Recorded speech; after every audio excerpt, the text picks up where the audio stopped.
নমস্কার বন্ধুরা, অজয় পাপিয়া রান্নাঘরে আপনাদের সবাইকে স্বাগত জানাই। বন্ধুরা, আজকে খুবই সহজভাবে আপনাদেরকে ছানার পাতুরি বানিয়ে দেখাবো। চলুন দেখে নেওয়া যাক আজকের রেসিপি। তো এখানেই আমি নিয়ে নিয়েছি প্রথমে কলা পাতা। কলা পাতাগুলোকে এইভাবে চৌকো চৌকো করে আমি কেটে তারপর পরিষ্কার করে জল দিয়ে ধুয়ে নিয়েছি। প্রথমেই ওভেনের মধ্যে তাওয়া বসিয়ে তাওয়াটাকে ভালোভাবে গরম করে নিয়েছি। এবার আমি এইভাবে কলা পাতাগুলোকে সেঁকে নেব। গ্যাসের ফ্লেম কিন্তু অবশ্যই মিডিয়ামে রাখতে হবে। মিডিয়ামে রেখে উল্টে পাল্টে পাতাটাকে ভালোভাবে সেঁকে নিতে হবে। কলা পাতা এইভাবে প্রথমে সেঁকে নিলে তাহলে পাতুরি বানাতে খুবই সুবিধা হবে, আর পাতুরি বানানোর সময় কলা পাতা ফেটে যাবে না। এবার একটা বাটির মধ্যে আমি নিয়ে নিচ্ছি এখানে 1 কাপ পরিমাণে ছানা। এই ছানার মাপটা আছে 150 গ্রাম। তো প্রথমেই ছানাটাকে খুব ভালোভাবে মেখে নিতে হবে। একদম মসৃণ করে প্রথমেই ভালোভাবে আমি ছানাটাকে মেখে নিয়েছি। এবার এর মধ্যে আরও কিছু উপকরণ অ্যাড করে দেব। দিয়ে দিচ্ছি 1/2 কাপ পরিমাণে কোরানো নারকেল, 2 টেবিল চামচ টক দই, 3 চা চামচ পরিমাণে দিয়ে দিচ্ছি এখানে সর্ষে বাটা। আমি এখানে কালো সর্ষে বেটে নিয়ে প্রথমেই ছেঁকে নিয়েছিলাম। কালো সর্ষের কিন্তু খোসাগুলো থাকে, সেটা একদমই বেরিয়ে গেছে। এইভাবে আপনারাও দিয়ে দেবেন।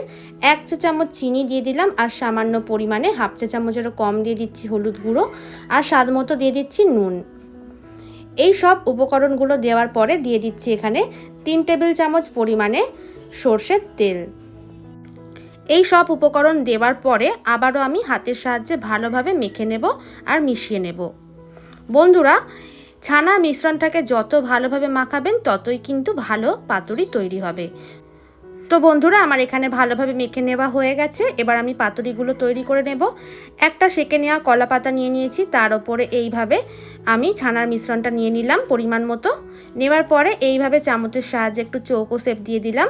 দেওয়ার পরে ওপরে একটা চেরা কাঁচা লঙ্কা দিয়ে দিলাম। তারপরে আমি এইভাবে দু সাইড দিয়ে কলা পাতাটা মুড়িয়ে নিচ্ছি প্রথমে, তারপরে আবার নিচের দিক থেকে মুড়িয়ে ওপরের দিক থেকে এইভাবে মুড়িয়ে নিলাম। একটা পাতুরি কিন্তু তৈরি করে নেওয়া হয়ে গেল দেখুন। আর এটা বাঁধতে কিন্তু কোনো সুতোর প্রয়োজন হবে না। দেখুন কত সহজে তৈরি হয়ে গেল। আরও একটা পাতুরি আপনাদেরকে বানিয়ে দেখাচ্ছি। একইভাবে কলা পাতার ওপরে আমি পরিমাণ মতো ছানার মিশ্রণটা নিয়ে এইভাবে চামচের সাহায্যে একটু চৌকো শেপ দিয়ে দিয়েছি। ওপর দিয়ে একটা চেরা কাঁচা লঙ্কা দিয়ে দিলাম। তারপর একইভাবে দু সাইড দিয়ে কলা পাতাটা মুড়িয়ে আবার ওপর দিকের আর নিচের দিকের কলা পাতাটা মুড়িয়ে নিলাম। আরও একটা কিন্তু পাতুরি তৈরি করে নেওয়া হয়ে গেল। একইভাবে আমি সবগুলো বানিয়ে নিয়েছি। এবার আমি পাতুরিগুলো ভেজে নেব।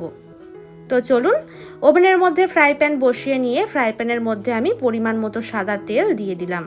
তেল ভালোভাবে গরম হয়ে গেছে। এবার তেলের মধ্যে দিয়ে দিচ্ছি এক এক করে পাতুরিগুলো। আমি একসঙ্গে 4টে পাতুরি ভেজে নিচ্ছি।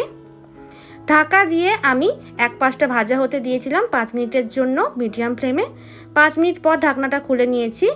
এবার আমি উল্টে নেব। এক পাশটা কিন্তু ভালোভাবে ভাজা হয়ে গেছে, আরও এক পাশটা ভাজা হতে দেব। আবারও আমি ঢাকা দিয়ে মিডিয়াম ফ্লেমে 5 মিনিট রেখে দিলাম। 5 মিনিট পর আমি ঢাকনাটা খুলে দেখাচ্ছি। এখন কিন্তু দুপাশটাই ভালোভাবে ভাজা হয়ে গেছে আর পাতুরিগুলো তৈরি হয়ে গেছে। দেখুন কত সুন্দরভাবে তৈরি হয়েছে। আশা করছি আপনারা দেখে বুঝতে পারছেন। আমি এক এক করে ফ্রাই প্যানের মধ্যে থেকে এবার এগুলো নামিয়ে নিচ্ছি। একইভাবে সবগুলো ভেজে নিয়েছি। দেখুন সবগুলো ভেজে নেওয়া আমার হয়ে গেছে।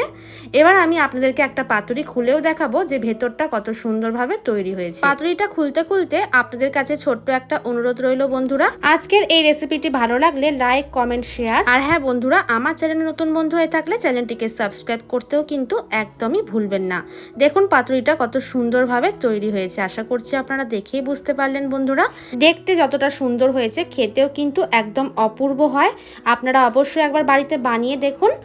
আশা করছি আপনাদের খুবই ভালো লাগবে। তো আজকে এই পর্যন্তই। ভিডিওটি শেষ পর্যন্ত দেখার জন্য অনেক অনেক ধন্যবাদ।